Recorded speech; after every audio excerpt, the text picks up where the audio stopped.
Hello students, PSC first year में unit first में और चैप्टर फर्स्ट में आज हम चर्चा करेंगे इकोनॉमिक इम्पोर्टेंस ऑफ फंजाई, यानी कवकों का आर्थिक महत्व। देखिए, जो कवक होते हैं वो कवक हमारे जीवन में प्रत्यक्ष या अप्रत्यक्ष रूप से प्रभाव को डालते हैं, यानी डायरेक्टली और इनडायरेक्टली। कवक ऐसे कवक क्या करते हैं कि कुछ तो हमारे लिए लाभदायक होते हैं और कुछ हानिकारक होते हैं। कुछ ऐसे होते हैं जो बीमारियों को फैलाते हैं और कुछ और कवक कुछ ऐसे होते हैं जो क्या करते हैं, एंटीबायोटिक्स में हम जिनका यूज़ करते हैं। तो इसी के अनुसार हम ये कह सकते हैं कि जो फंजाई होते हैं वो प्रत्यक्ष और अप्रत्यक्ष रूप से हमें प्रभावित करते हैं। तो आज हम कवकों के आर्थिक महत्व के रूप में चर्चा करेंगे, जिसमें कि हम उसके यूज़फुल और हार्मफुल दोनों के बारे में ही डिस्कस करेंगे। सबसे पहले हम जानेंगे उसकी यूज़फुल एक्टिविटीज़ को। उस यूज़फुल एक्टिविटीज़ में कई सारे ऐसे फॉर्म हैं, जैसे फंजाई एज फूड यानी भोजन के रूप में, और फंजाई एज मेडिसिन यानी औषधि के रूप में, और आपका एंजाइम्स के प्रोडक्शन में, और शैक्षिक रिसर्च यानी जो भी शोध से जुड़े हुए कार्य हैं उनमें, और आपके क्या कहते हैं प्रोडक्शन, जो ऑर्गेनिक एसिड होते हैं उनके प्रोडक्शन में ये हमारे लिए काफ़ी उपयोगी सिद्ध होते हैं। तो आइए अब हम एक एक फॉर्म को लेते हैं और उनके बारे में हम विस्तार से जानते हैं। सबसे पहले हम देखेंगे फंजाई एज फूड। आइए देखते हैं इसके बारे में। तो देखिए, जो हमारे फंजाई हैं उनको हम लेते हैं किसमें, एज अ फूड के रूप में, भोजन के रूप में। देखिए, अनेक प्रकार के हमारे जो जैसे मशरूम हैं, तो ये सब क्या होते हैं, इनके जो फलन पिंड होते हैं यानी कि फ्रुक्टिफिकेशन, इनको खाए जाते हैं। इनमें कैसे हैं, जो एगेरिकस हैं और एमिनेटा हैं, ये कैसे होते हैं, प्रमुख होते हैं। अगर हम देखें इसमें हम प्रोटीन की बात करें तो जो मशरूम हमारे खाए जाते हैं उनमें प्रोटीन की मात्रा 21 से 30% की होती है। इसके अतिरिक्त इसमें विटामिन, कार्बोहाइड्रेट, खनिज तत्व, अमीनो एसिड भी पर्याप्त मात्रा में प्रेजेंट होते हैं। हम ये कह सकते हैं कि यह एक कंप्लीट यानी एक संपूर्ण भोजन है। अब देखिए, जो हमारा ईस्ट होता है उसमें हमारा विटामिन बी व डी का प्रमुख स्रोत होता है। नेक्स्ट देखिए, इसी प्रकार अगर हम बात करें तो म्यूकर, जो म्यूकर होता है और एंटी म्यूकर होता है, उसकी जातियों से भोजन बनाया जाता है। सोयाबीन की बात करें तो सोयाबीन जैसे पदार्थों में प्रोटीन कैसी होती है, प्रचुर मात्रा में होती है और इस मनुष्य इसका पाचन जो है आसानी से नहीं कर सकता। तो ये तो हमने जाना भोजन के रूप में फंजाई के बारे में कि कैसे होते हैं, यानी इनमें कार्बोहाइड्रेट भी होता है, विटामिन भी होते हैं, प्रोटीन्स भी होते हैं। तो हम ये कह सकते हैं कि यह भोजन हमारे लिए कैसा है, कंप्लीट है, यानी कि संपूर्ण है। अब हम नेक्स्ट देखेंगे सेकंड, जो है फंजाई एज मेडिसिन, यानी कवकों का औषधि के रूप में। आइए अब हम इसके बारे में जानते हैं। देखिए, फंजाई एज मेडिसिन यानी कवकों को औषधि के रूप में, तो देखिए इसे क्या किया गया है कि इसे अनेक प्रकार की औषधियाँ हमारी प्राप्त की जाती हैं। देखिए यहाँ पे हमने लिखा है कौन कौन सी औषधियाँ होती हैं, जैसे कि हमारी आर्गेट होती है, एफ्रेडिन होती है, स्टेरॉइड होती है, विटामिन्स होती है और एंटीबायोटिक्स होती है, जो कैसे प्राप्त होती है, फंजाई से। अब हम इसके एक एक जो है मेडिसिन को देखते हैं। अगर हम देखें ऑर्गेट की बात करें तो ये क्या होता है कि ये जो कैसा होता है, इसमें अनेक प्रकार के एल्कोलाइड होते हैं। तो जो इसका उपयोग होता है वो किस लिए किया जाता है, जो गर्भाशय में संकुचन है और गर्भपात कराने और रक्तस्राव अवरोधक आदि में इसका प्रयोग हमारा किया जाता है, किसका, आर्गेट का।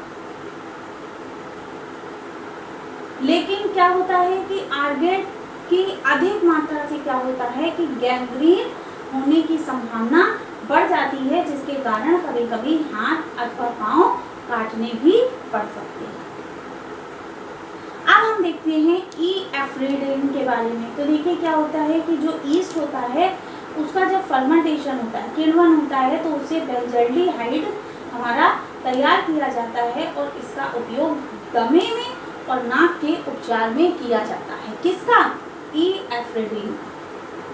अब हम आते हैं स्टेरॉइड। तो ये स्टेरॉइड क्या होते हैं कि इसका उपयोग किसमें कहते हैं, जैसे गठिया है, एलर्जी है, त्वचा और अन्य रोगों में इसका उपयोग किया जाता है। ये एक जो है प्रयोग होता है किस रूप में, एंटी फर्टिलिटी एजेंट के रूप में। और इससे जो है स्टेरॉइड एड्रेनलिन और जनन ग्रंथियों द्वारा स्रावित हार्मोन्स जो है प्राप्त होता है। तो ये तो था स्टेरॉइड। अब हम देखते हैं विटामिन, जो हमारे विटामिन दिए हुए हैं, तो उसमें क्या होता है कि देखिए जो जैसे हम बात करें सैक्रोमाइसिटीज, सेरीविसी, ये क्या होते हैं, ये ऐसे ईस्ट हैं जिनमें विटामिन बी के प्रमुख स्रोत होते हैं। अब देखिए, अब हम एंटीबायोटिक्स की बात करते हैं। तो देखिए जैसे हमारा पेनिसिलियम है, इससे क्या, पेनिसिलियम नोटेटम से हमारी पेनिसिलिन प्राप्त की जाती है। इसके अतिरिक्त जो कवक होते हैं, अनेक प्रकार के एंटीबायोटिक्स प्राप्त किए जा सकते हैं। अनेक क्या होते हैं, अनेक मशरूम ऐसे होते हैं जो कोलेस्ट्रॉल को कम करने की क्षमता रखते हैं। तो ये हमने देखा फंजाई को किस रूप में, औषधि के रूप में, कि उनका किस तरह से औषधियों में प्रयोग होता है, कौन कौन सी हमारी ऐसी हैं जो कि हमारी दमे में और त्वचा संबंधी रोग में और किस किस तरह से हमारी फंजाई औषधि के रूप में प्रयोग में लाई जाती है। अब हम देखेंगे third, introduction of organic acid. इसमें हमारा क्या उपयोग होता है फंजाई का, आइए देखते हैं। तो देखिए जो हमारा है क्या, इंट्रोडक्शन ऑफ ऑर्गेनिक एसिड। इसमें क्या होता है कि कवकों का उपयोग कार्बनिक पदार्थों के उत्पादन में भी किया जाता है। तो देखिए जो हमारा पहला है, लिखा हुआ है यहाँ पे साइट्रिक एसिड, ठीक है। तो साइट्रिक एसिड में क्या है कि साइट्रिक एसिड को फलों द्वारा प्राप्त करना होता है। ये अम्ल कैसा है कि सुक्रोज और मोलेसेस, पेनिसिलियम तथा एस्परजिलस द्वारा किण्वन करा के तैयार किया जाता है। कौन सा, साइट्रिक एसिड।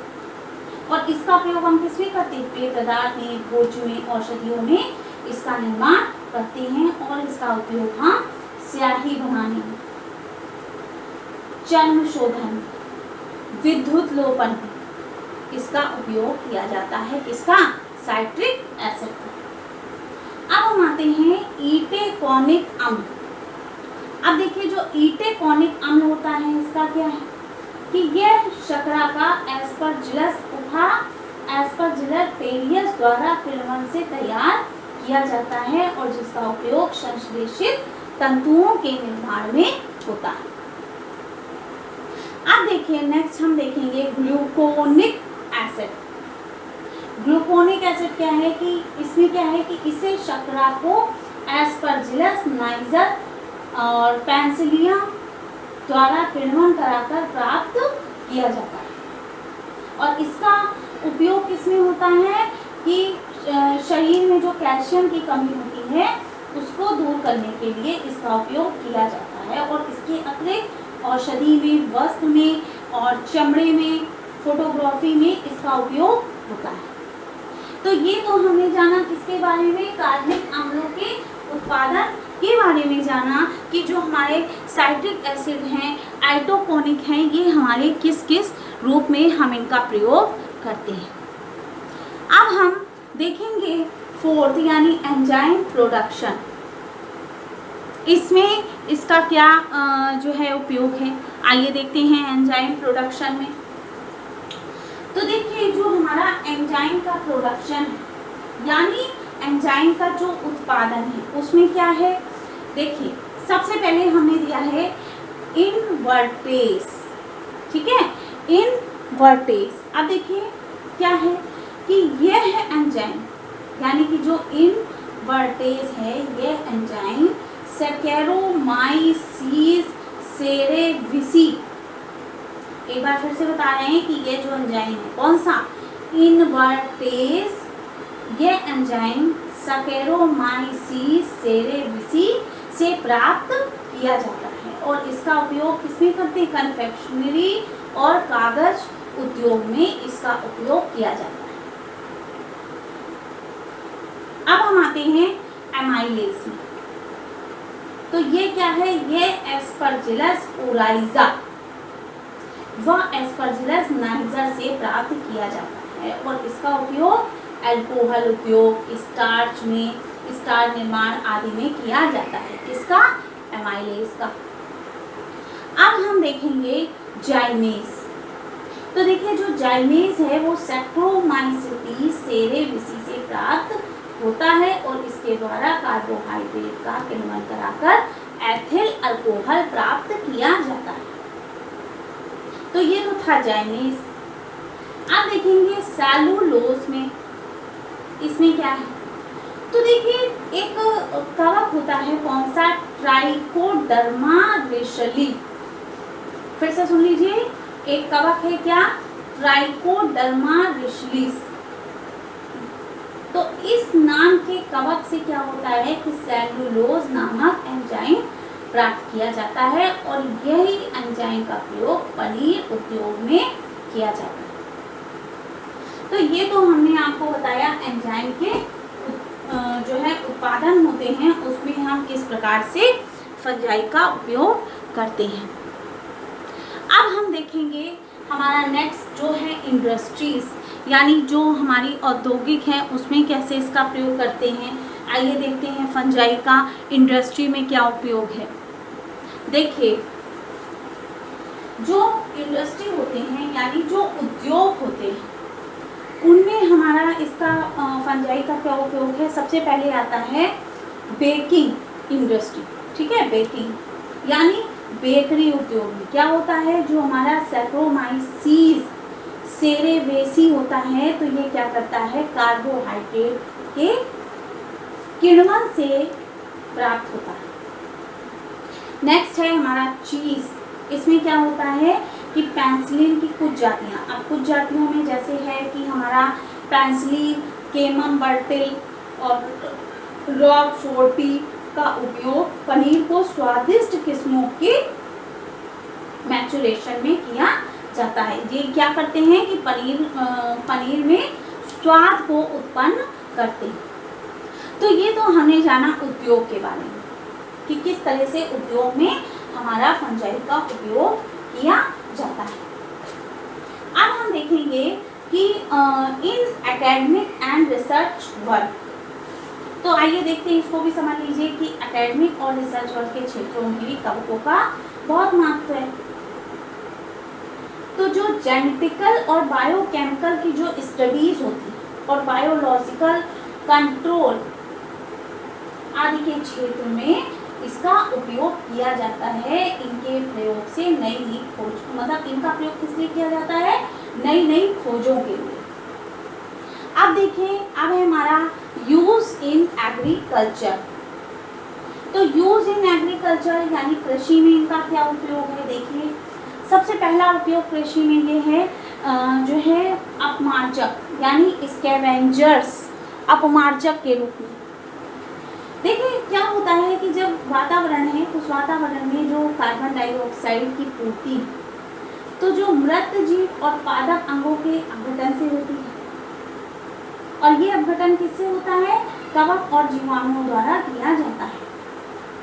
अम्लीय मिट्टी जो होती है उसमें जीवाणुओं की सक्रियता जो होती है वो बहुत ही कम होती है, धीमी होती है। तब एक ऐसी स्थिति अपमार्जक का कार्य मृत्युजीवी कवकों द्वारा किया जाता है, जो क्या करता है? जो एंजाइम्स जटिल कार्बनिक पदार्थों को उनके अकार्बनिक अवयवों में तोड़कर मिट्टी की उर्वरता को बढ़ाता है। तो यह तो था स्कैवेंजर्स यानी कि अपमार्जक के द्वारा। अब हम देखते हैं बायोलॉजिकल कंट्रोल यानी कि जैव नियंत्रण में। तो इसमें क्या होता है कि अनेक कवक पौधों में होने वाले रोग तथा उनके कारकों पर प्रतिरोधी प्रभाव डालते हैं, अतः रोग के जैव नियंत्रण में महत्वपूर्ण भूमिका निभाते हैं। अब देखिए इसमें भी एक कवक आता है हमारा ट्राइकोडर्मा लिग्नोरम नामक एक कवक होता है जो रोग करने वाले कवक की वृद्धि को रोकता है। अब देखिए नेक्स्ट हमारा सॉइल फर्टिलिटी यानी मृदा की उर्वरता के रूप में। तो क्या करता है कि जो हमारा एस्परजिलस पेंसिलियम है और स्क्लेडोस्पोरियम है वो क्या करता है? मृदा सॉइल बाइंडिंग का उसमें गुण होता है, यानी कि जो हमारे क्या होते हैं मिट्टी के कण होते हैं तो मिट्टी के कणों को बांधने का कार्य करता है, और जब मिट्टी के कणों को बांधता है तो उससे क्या होता है कि उर्वरक क्षमता में बढ़ोतरी होती है। तो ये तो थे उसके यूजफुल एक्टिविटीज़ जो हमने आपको बताई। हमने बताया आपको useful activity fungi as food, fungi as medicine, in production of organic acid और एंजाइम प्रोडक्शन, और आपका इन इंडस्ट्रीज़ में और एग्रीकल्चर में, रिसर्च में, इनमें आपका ये यूज़फुल होता है। अब कहीं हमारा उपयोग है तो कहीं हमारी हानियाँ भी हैं। अब हम देखेंगे हार्मफुल एक्टिविटीज़। आइए देखते हैं हार्मफुल में क्या है, हानिकारक क्या है। तो देखिए जो हमारे कवक हैं तो वो हमारे क्या होते हैं, जैसा कि हम जानते हैं जो कवक होते हैं वो कैसे हैं? मित्र भी होते हैं और हमारे शत्रु भी होते हैं। अब देखते हैं, देखिए यहाँ पे लिखा है स्पॉइलेज यानी क्या करते हैं? भोज्य पदार्थों को सड़ाना। तो देखिए कवकों की कुछ बहुत सारी प्रजातियाँ ऐसी होती हैं जो क्या करती हैं कि जो है सड़ाने के लिए जिम्मेदार होती है। जैसे कौन सी? राइजोपस है, पेंसिलियम है और हमारी एस्परजिलस है, म्यूकर है, ये सारी क्या करती हैं? भोज्य पदार्थों को सड़ाती हैं। नेक्स्ट है हमारा ट्रॉपिकल डिटोरिएशन। अब देखिए इसमें क्या है कि कवकों की जो पोलीपोरस प्रजातियां होती हैं जो वस्त्र और हमारे पेपर, रबड़, चमड़ा है ना, इनमें भूमिका निभाते हैं। ये जैसे कौन कौन से होते हैं? पेंसिलियम है, एस्परजिलस है, मोनिलिया है। तो ये सारी हमारी क्या है? Tropical deterioration. नेक्स्ट हम देखते हैं पॉइजनस मशरूम यानी कि विषैले मशरूम। तो मशरूम की जैसे कुछ जातियाँ होती हैं तो आदमी क्या करता है? उनको भूलवश खा लेता है, तो जिसको खाने से उनकी मृत्यु भी हो सकती है। पॉइजनस होते हैं जैसे एमिनेटा और एमिनेटा बोरिरोसा। तो ये कैसे हैं? हमारे पॉइजनस मशरूम हैं जिसे व्यक्ति समझ नहीं पाता और वो खा लेता है, जिससे कि उनकी मृत्यु भी हो सकती है। तो ये आज हमने जाना किसके बारे में? इकोनॉमिक इम्पोर्टेंस ऑफ फंजाई यानी कवकों के आर्थिक जीवन में, जिसमें हमने यही जाना कि जो फंजाई होते हैं वो हमारे मित्र भी होते हैं, शत्रु भी होते हैं, और वो कहीं ना कहीं से हमारे जीवन में प्रत्यक्ष और अप्रत्यक्ष रूप दोनों प्रकार से जो है हमारे लिए काम में आते हैं, जिसमें हमने उनकी यूज़फुल एक्टिविटीज़ को जाना, उनके हार्मफुल एक्टिविटीज़ को जाना। तो आज हमने चर्चा करी आर्थिक महत्व। आई होप आज का टॉपिक आपको समझ में आया होगा। नेक्स्ट टॉपिक हम अपना कल डिसाइड करेंगे। Thank you.